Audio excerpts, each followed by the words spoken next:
Welcome, everyone. I'm Guy Cousins. I'm your instructor. We're here today to talk about Maine Drug Courts. And with me today is Courtney Allen, who actually has taken on a project with Maine Drug Courts. So welcome, Courtney. Thanks for agreeing to this conversation. And the project that you've done has been, I think, pretty amazing. So tell us a little bit about how this all came about. Yeah, so hi, thanks for having me. I'm Courtney. This all started, I've been mentoring a drug court for about a year, and the National Association of Drug Court Professionals puts on a conference every year, and I was really intrigued to go to Washington, D.C. and have them train me. So it all started there, and then it kind of stemmed out. So let's talk about, you say you're a mentor in a drug court. Tell us a little bit about that.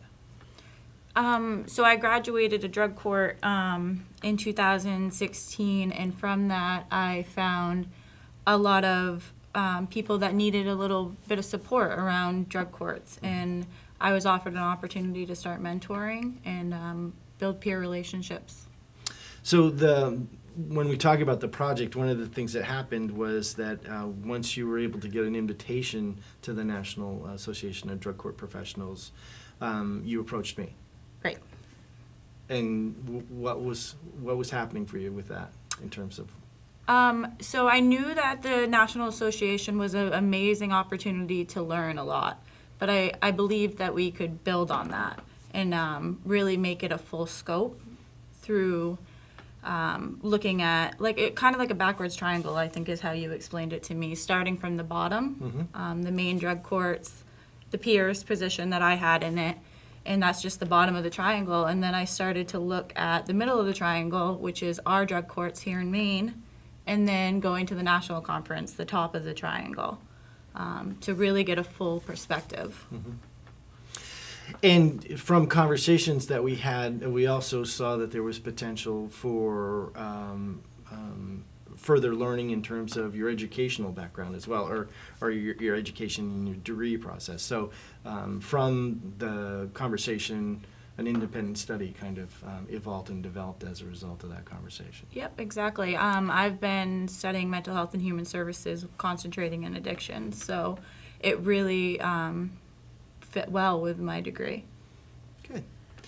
So let's just talk about drug courts just for a little bit here in terms of what are they and what's their function. Okay.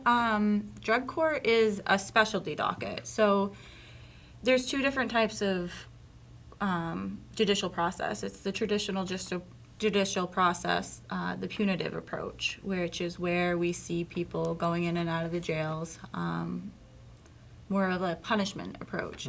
Drug court's not that. It's a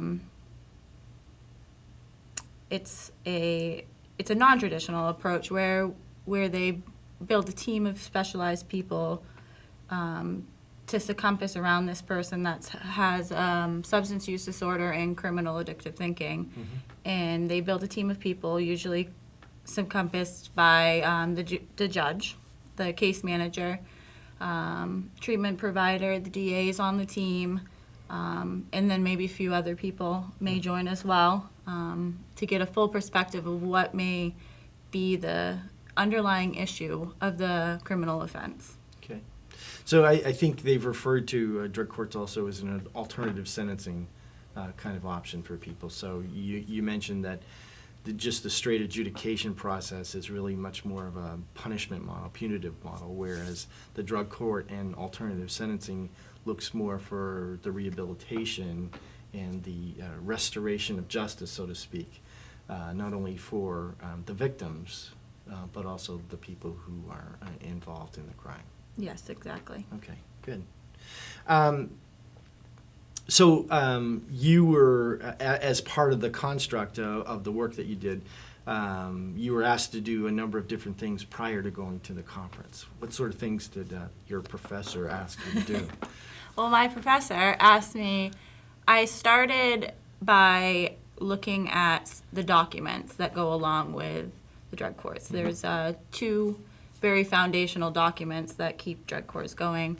10 key components, and then the 10 best practice standards. They're split up into 2 volumes, volume 1 and 2. So I started reading through those, and then while I was doing that, I began interviewing participants of drug courts, Maine drug courts. I also had a chance to interview Elizabeth Simone, who runs Maine Pretrial. That's the mother organization of the drug court case management. And I had an opportunity to meet with judges across the state and get their perspective of what they're doing in their courts. I attended 2 treatment meetings before the court session with everyone involved. You also were able to get to attend some sort of judicial steering committee of some sort? Yep, that was after the conference. Okay.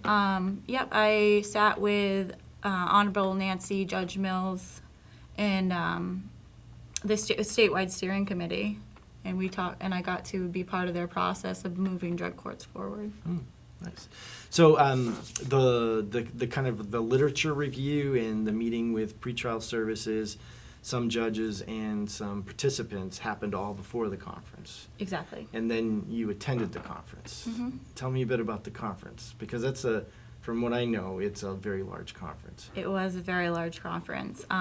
So it was in Washington, D.C. at the National Mall, and there was about 5,000 drug court professionals there for a 4-day conference, and it was absolutely enlightening. They talked a lot about how to keep drug courts going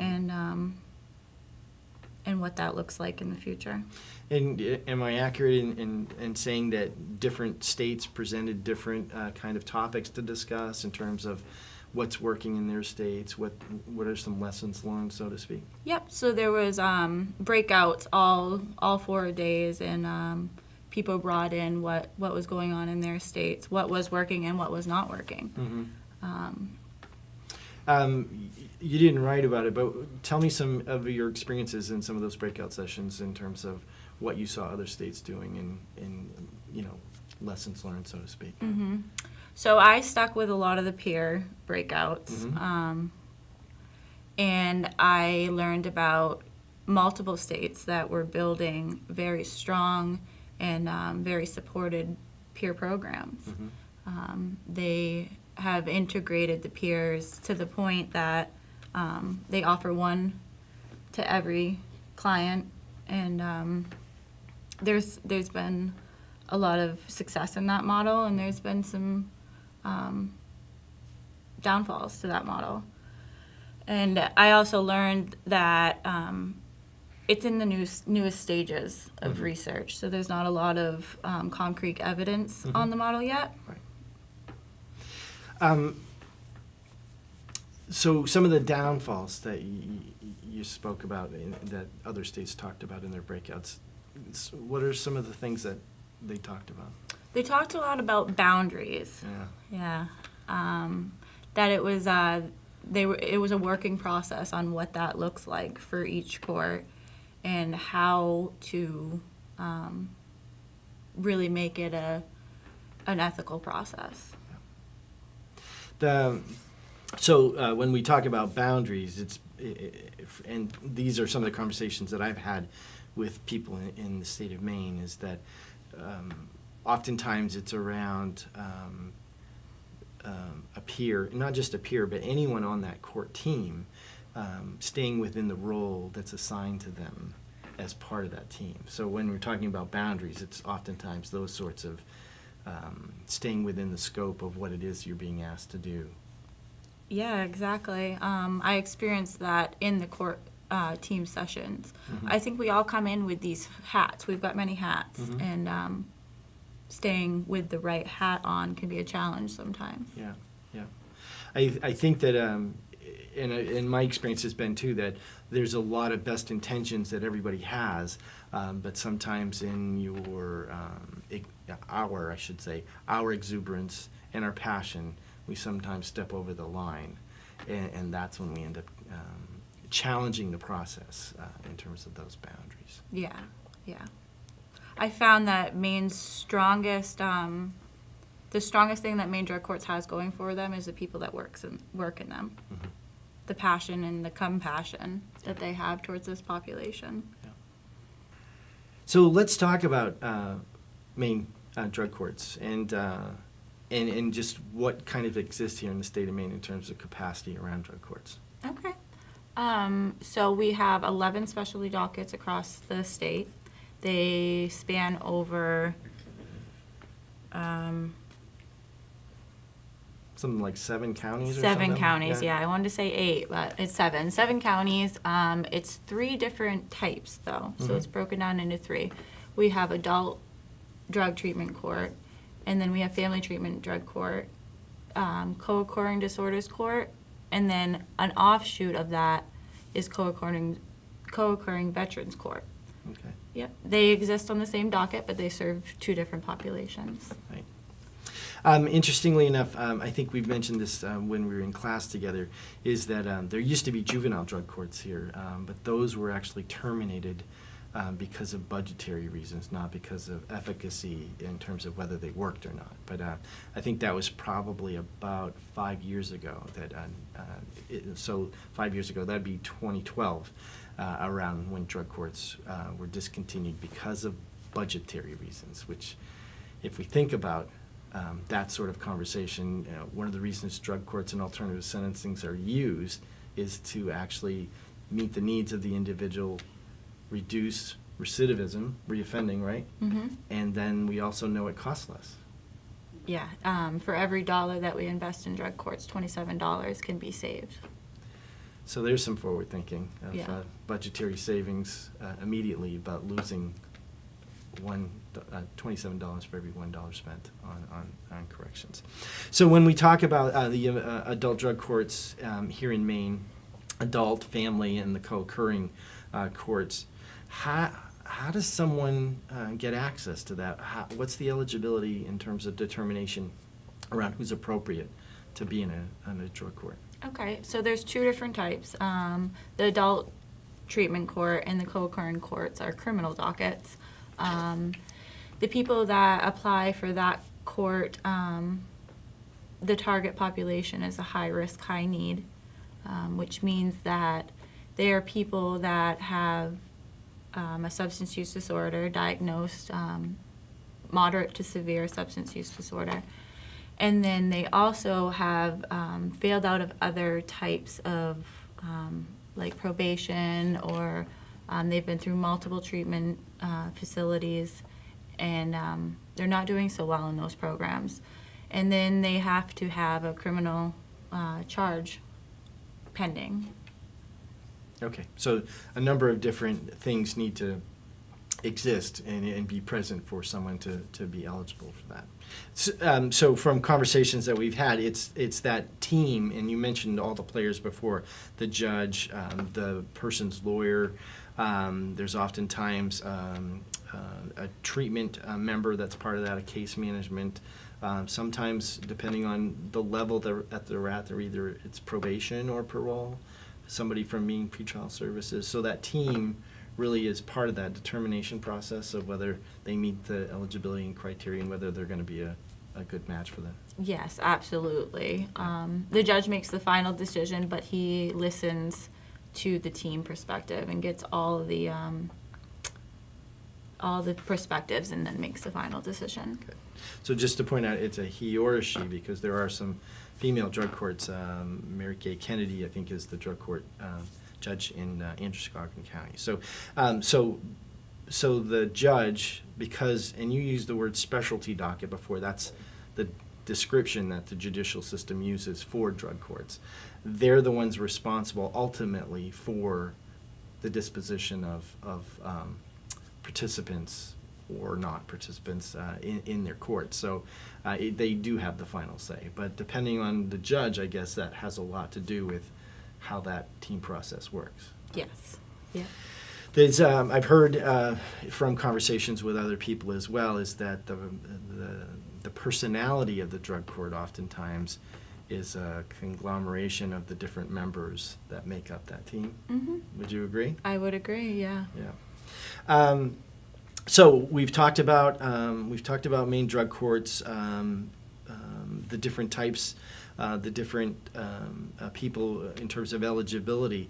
Tell us a little bit more, Courtney, about that drug court process in terms of how people make their way through. Like, how long does somebody stay in drug court? So drug court can be a pretty extensive process. It's no shorter than 1 year, but most participants are in it for an average of about 16 months and up to anywhere 3 years. They start out, it's a phase process. You come in and you begin in the beginning phase, phase one. And with each phase, there's different requirements that the team expects of the participant to continue through the phases. So the phase itself really isn't a time-oriented phase. There are different activities and maybe tasks that need to get completed in order for people to kind of work their way through the phase? Yep, exactly. I believe there is some minimum requirements on the time, but it's more like a bullet point. When you begin to show the behaviors that move you towards recovery from substance use disorder, that's when you can phase up. So some of those activities might be you're no longer offending, breaking the law. It may be that you get a job, you become employed, you find some sort of stable living environment. Yep. And I think I also know that from previous experience, there are oftentimes urine drug screens, whatever they may be in terms of the tests, but needing to maintain compliance around not using any sort of substances. Yep. So phase one is some pretty foundational basic requirements. They need to begin showing abstinence from substances. They need to begin showing up on time to case manager meetings. It's the very basic things. And then jobs and stable housing come a little bit later in the phase requirements. So oftentimes then treatment is going to be part of that first phase element, maybe more intensive treatment, whether it be intensive outpatient programming or even just groups and self-help work. I would consider phase one the treatment phase. It's where we, the case managers and the treatment providers and everybody starts to work to see what level of treatment is correct for that person, person-centered treatment, and to see how to stabilize. So we haven't mentioned the word yet, but we're really trying to help introduce people into that recovery process. Yes, And absolutely. So say more about that. Say more about recovery. So recovery is a journey. It's not a destination. I view it as a continuum, which you've talked about many times in your classes. And SAMHSA offered a definition in 2012. I'm just going to direct read it so I don't. So recovery is a process of change through which individuals improve their health and wellness and live a self-directed life and strive to reach their full potential. And from what I've seen, that's exactly, the drug courts are working towards that goal, piece by piece,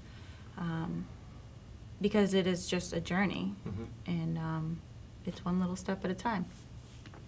I remember SAMHSA talking about 4 components of that: health, home, purpose, and community. Exactly. Yep. Okay. Yep. So when I was studying this summer, I saw that and I read about it, and I took it and I looked at the drug courts in retrospect to those 4 components, and I began looking at it. The home is people that are in recovery need a stable and safe living environment. One of the requirements of drug court is the people are on bail conditions most often and are expected to have an address on file. And the bail conditions most often state that it has to be a substance and alcohol-free environment. So drug courts do a really good job to support people in that component of recovery. And then I went on to look at purpose. And purpose is that people in recovery need to have something that is meaningful in their life, which can be a job, volunteering, caring for their family. It can be things, just something that they're in the community doing. And drug courts support that as well by the requirement that participants are required to work or volunteer up to 20 hours a week. And then the other thing is if participants aren't adhering to the requirements of the program, judges often will use volunteering as a sanction for undesirable behavior. So drug courts do a really good job supporting people in that aspect as well. And then the next one is health, which dealing with the symptoms of your disease, which for people with substance use disorder, one of the major ones is abstinence. People need to be abstinent to begin the recovery process. So drug courts also do a great job there. The requirement of abstinence, and then drug courts require that people are tested for substances at least twice a week, and those tests are always random. So they support people in recovery in that aspect. And then the last one is community. And this is where I started to wonder the drug courts weren't doing so well there in Maine. And this came from the idea, while I was interviewing the participants and in the work that I've done as a peer, I've watched the people that do well in this model have meaningful peer relationships. They have a community that supports them. They have role models or family, people in recovery, and it's like this hope that they have to be with each other. And I interviewed one woman, Sam, from the Bangor Adult Drug Court this summer, and she gave me a direct quote of what her community meant to her, and I'd like to share that with you guys.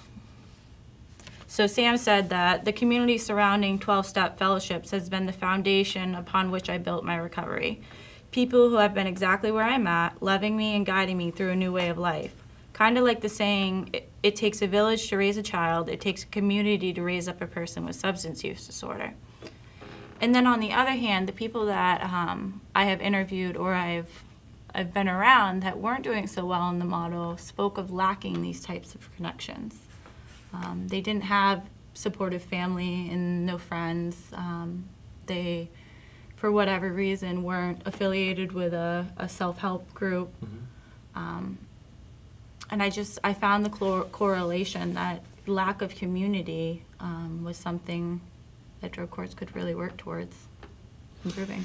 It's rather ironic, isn't it, that when people are active in their substance use disorder, it's that same community that helps them stay within active in their use because of knowing where to go to get what you need when you need it and feeding that kind of disease process. Is that it's ironic that that same kind of mindset of community is actually part of the healing process and supportive to the recovery process when people are in this active phase of recovery. Yeah, it's absolutely got the same characteristics. So you're saying at this point right now, from your perspective, that's one of the things that Maine Drug Courts could actually explore and look at in terms of being able to really see how that dimension of community could actually increase and support people in the recovery process. Yeah, exactly. Yeah.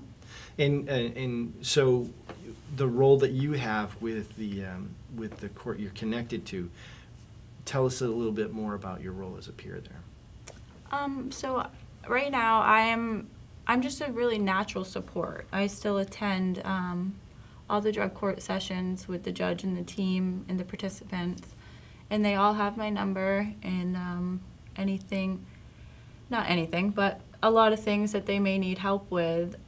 I know a little bit more resources because I've been doing this a little bit longer, and so I can connect them with those resources. And so you're in a sense coaching and mentoring and potentially helping bridge people from where they're at to connect them community-wise with who might be helpful.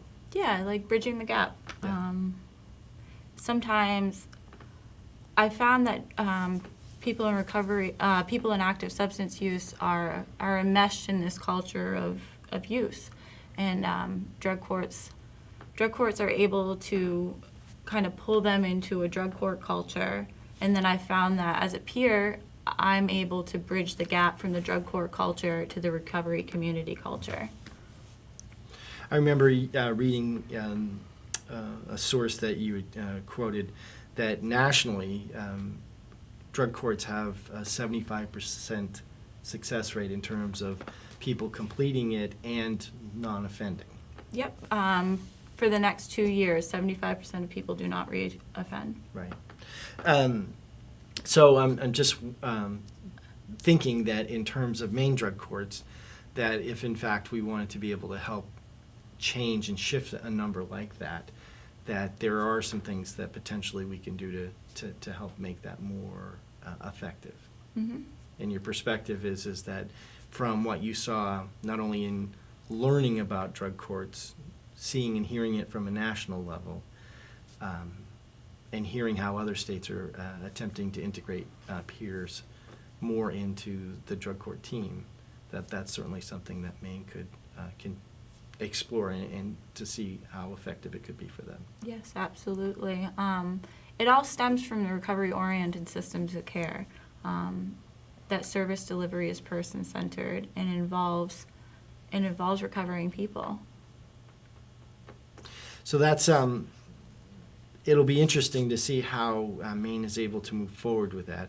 I know from conversations that some of the challenge that other states have is how do you do that? How do you pay for that? And interestingly enough, the work initially starts as volunteering. Mm-hmm. But one of the things that you wrote, I think, admirably about was the fact that in people's recovery process, our hope is that things change, and typically if people are working hard, they do, which means that they're not able to volunteer anymore. Yeah, they get lives. They develop lives, and they have to develop income to be able to support those kind of lives. And so at some point, that's a service, if we feel like it's effective and necessary, that we have to figure out a way how to pay for it. Mm-hmm. If we value their time, like we pay our professionals, we value their time, and I believe that peers are an effective method of treatment. You also mentioned that there's a cost savings with drug courts, and that by helping people be successful, we spend less money than we would if they were strictly incarcerated and just go through the adjudication process. Astronomically less. Yeah. So if we can move away from saving a penny now to actually saving $1 later, Mm-hmm. We might actually be able to help build this system of what we want to call rehabilitative restorative justice to actually help pay for itself. Exactly. In its more effectiveness.